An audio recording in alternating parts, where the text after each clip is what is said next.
You ask Tiger to solve. This deals with linear equations with one unknown. The final result is a equals -5. Let's solve it step by step. Simplify the expression. Simplify the arithmetic.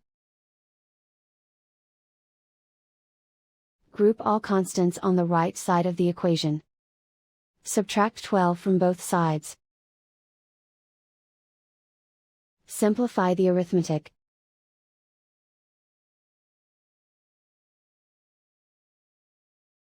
Isolate the a. Divide both sides by -4. Cancel out the negatives. Simplify the fraction. Move the negative sign from the denominator to the numerator. Find the greatest common factor of the numerator and denominator. Factor out and cancel the greatest common factor.